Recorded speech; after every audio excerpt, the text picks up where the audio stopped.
Right, are we peaking? We clipping? Okay, look, we're ready to rock and roll.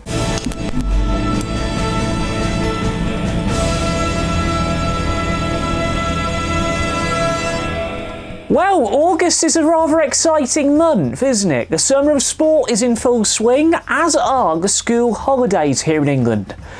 But here at LeeJackSmith.com, as you all very well know, all we deal in round here is cinema. We eat, sleep and breathe film. Especially now that I've got myself into judging a film festival. So let's not mess around, let's get straight into it. Welcome to this month's edition of Front Row, your one-stop shop as to what's playing in UK cinemas over the next 4 weeks. And, well, to put it simply, there's quite a lot coming in. Let's have a look, shall we? Oh, welcome to your new home, Piper. And my stepbrother. And where's your cane, love? I don't like using it. On August 1st, we've got a new body horror in Bring Her Back, the brand new film from the Philippou boys. These two are best known for A24 horror Talk to Me from 2023, one of the most critically regarded horror films of the last couple of years. Sally Hawkins will lead the cast in this film, and to give you a flavour of what it's about, a brother and a sister uncover a terrifying ritual at the secluded home of their new foster mother. If you like your horror twisted, messed up and just generally bonkers, this will be the film for you. No word on how many cinemas are going to get this one, but probably a wide release given how well Talk to Me did.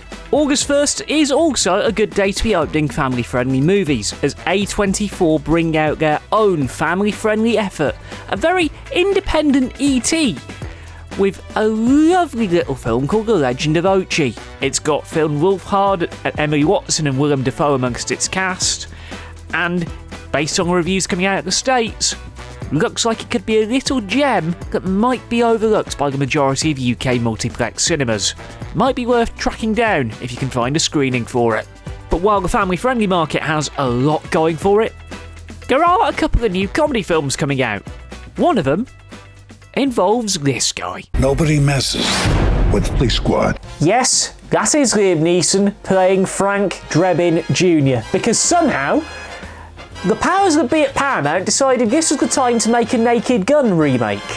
The original three films are amongst some of the finest comedy to come out in the 1980s. The Leslie Nielsen series of films, directly inspired by Police Squad, the series that they did back in the day.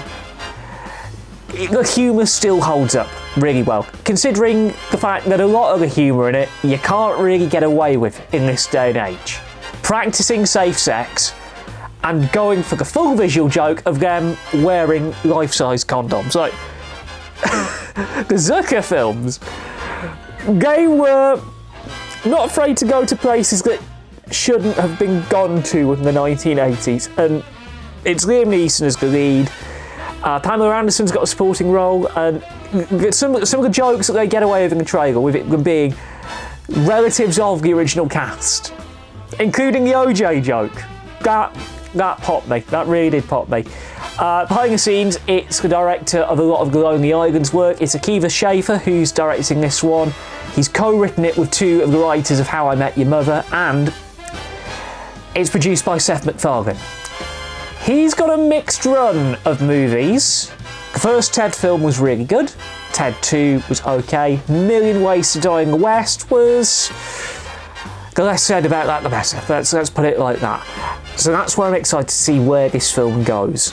It's gonna have an interesting ride at the box office. Comedy is a genre that Hollywood has really neglected over the last couple of years, especially original comedy. So if this film does well, with a cast like that, they're likely going to greenlight more comedy of this ilk. Now, both The Naked Gun and this next film are coming out on August 8th, and, well, I don't get why they're doing this film 22 years on. Last time, we convinced everyone that we were each other until we switched back. I didn't want to be a part of this family, and now I'm part of some dodgy family curse? And I'm the eldest? The cynic in me really thinks that Freaky Friday was a franchise that didn't really land as well on reception in 2003 as everyone thought it did. It got word of mouth following because Lindsay Lohan obviously had her well-documented Hollywood struggles, let's say. But her and Jamie Lee Curtis are back for Freakier Friday. It's basically, from what I've seen in the trailers, it's a rehash of the same plot. All the cast are back. It's a sequel that Disney took 20 years to greenlight.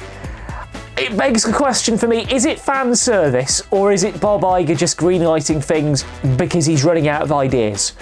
I talked about this with a very good friend of mine, the festival director at Livem International, when we watched Mission Impossible Final Reckoning together. We both said that this film's probably not going to do that well. And I want to be proven wrong. The more people we can get in cinemas, the better. But I don't know if Freakier Friday is going to get the audience that we think it's going to get. It's going to play to the nostalgia crowd, but I don't think the audience is going to land with it as well as the OGs did.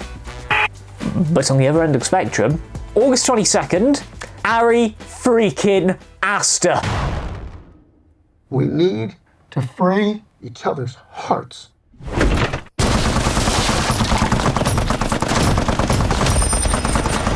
August 22nd brings one of the kings of horror of the last couple of years making a very modern day Western with Eddington. It's Ari doing dark comedy and Western with a hell of a cast. Joaquin Phoenix, Pedro Pascal, Emma Stone and more.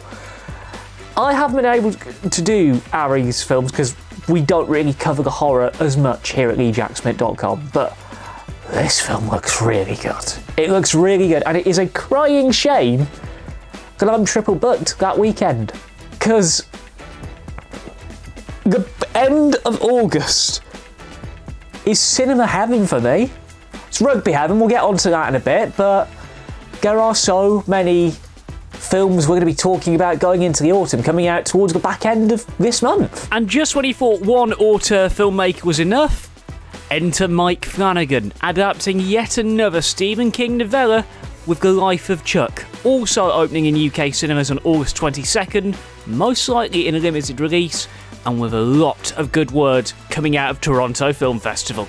To wrap up the lesser films, I say lesser films, it's Darren Aronofsky's new one. Based on the book of the same name, Caught Stealing is about a burned out ex-baseball player unexpectedly finding himself embroiled in a dangerous struggle for survival amidst the criminal underbelly of 1990s New York City.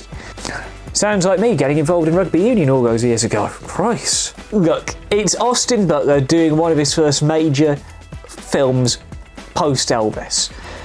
And Aronofsky's films don't really get a lot of mainstream attention. They don't get wide releases here, but it will likely be one of the films that is in the back of Oscar voters' minds a bit later on in the year when all the voting begins for award season.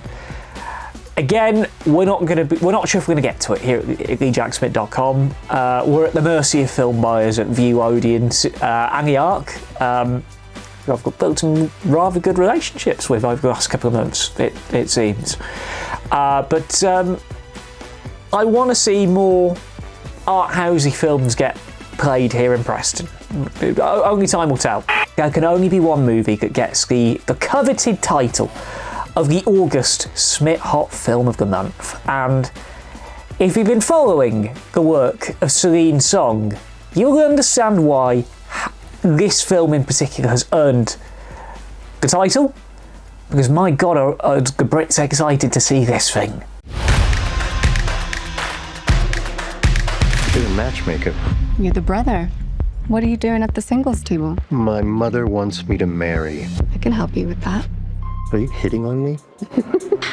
On August 15th, the director of Past Lives opens her brand new romantic comedy, although, let's be real, it's not a romantic comedy by the numbers, Materialists. And I say it's not by the numbers, it's about a matchmaker finding herself torn between the perfect match and her imperfect ex. It's Celine Song, so you know what you're letting yourself in for, a lot of themes of intimacy, love, modern relationships.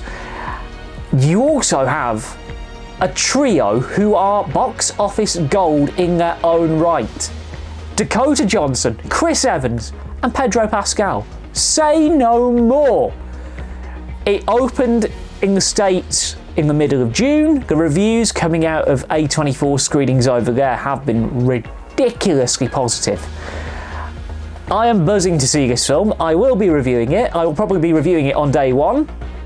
I mean, with Materialists, everyone's likely going to be seeing it for Pedro Pascal. A little bit for Chris Evans, but everyone's going to be seeing it for Pedro, because when has he ever been a disappointment? The Ana de Armas of the male acting world right now. Just Mr. Consistent.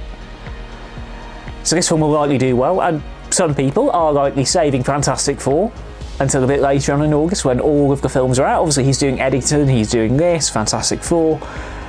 A lot of them will have likely binged on The Last of Us as well. So I wouldn't be surprised if the big Pedro stands are going to do an Oppenheimer movement and go binge 2 films in one day. And I know this is insider baseball here, but I know this film's definitely going to do well with one particular member of our production team here at LeeJackSmith.com. Yeah, she calls him her future husband. Well, if he's good enough for one of my favourite South Africans, I guess he's good enough for the whole world to share. So we've rattled off all of the big films coming into cinemas. What about the old but gold movies that are returning to the big screen over the course of the next couple of weeks? There's only 2, but they're 2 celebrating some very milestone anniversaries. On August the 8th, Ang Lee's classic adaptation of the Jane Austen book Sense and Sensibility returns to the big screen to celebrate its 30th anniversary. And my God, that cast sells itself, doesn't it, to this day. Emma Thompson, Alan Rickman, Kate Winslet, Hugh Grant, that is a who's who of iconic British talent. And here's a little hot and fresh science fact for you all. This was Emma Thompson's first credited work as a screenwriter. She won an Oscar for it. That woman has range. It's also quite a timely reissue of Sense and Sensibility, as a couple of weeks ago it was announced that they're making a brand new version with Daisy Edgar Jones as the lead.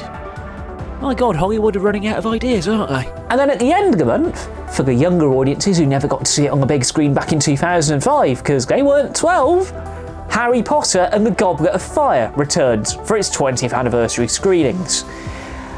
Back then, it was the first Harry Potter film to earn the 12A certificate. The others had been PG to that point. Philosopher's Stone, PG. Chamber of Secrets, PG. Prisoner of Azkaban, PG, although quite frankly it should have been a 12, it was a Guillermo del Toro film. But over the last couple of years, these reissues for the anniversary of the Potter films have become a tradition, since the Philosopher's Stone had its 20th anniversary reissue during deepest, darkest, 50% limited capacity COVID times. Look, 20 years on, the magic is still there on screen. They hold up really well. It's Daniel Radcliffe at the power of his game. The cast still very young, learning how to do their thing on the big screen. But you can't talk about Harry Potter without addressing the elephant in the room, and let's just say don't look too closely behind the curtain because you might see a real-life villain instead of the fictional ones.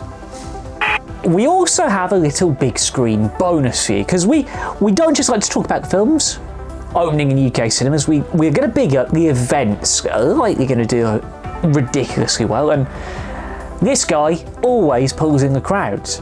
August 30th, Andre Rieu. With his latest Maastricht concert, eventually titled Waltz the Night Away. So I wonder if he's going to be doing stuff from Barbie.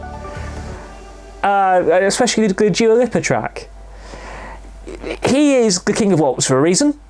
Pulls in good audiences for the various concerts he beams live to cinemas throughout the year. Very popular with the elder demographic, understandably. Always does really good business for event cinema. It's the premium ticket price for a reason. This one's going to be no exception. Obviously, we won't be going in depth into it here at LeeJackSmith.com, but it's worth noting regardless because these screenings do really well. So with that being said, that is all of the major things going on across LeeJackSmith.com, across UK cinemas and around the wider northwest, it seems, over the course of the next few weeks. But of course, There is a little bit more front row to come this month. Stay tuned for our in-depth preview and a little event at the end of August that we absolutely adore here at LeeJackSmith.com in the Lytham International Film Festival. Let us know what you're looking forward to in the comment sections on the YouTube, the Instagram, the Facebook page, wherever you're watching. And stay tuned for a wealth of LeeJackSmith.com content over the next couple of weeks. It is a crazy time right now, and I'm all for it. So until next month, I've been Jack from LeeJackSmith.com, and we'll see you at the movies.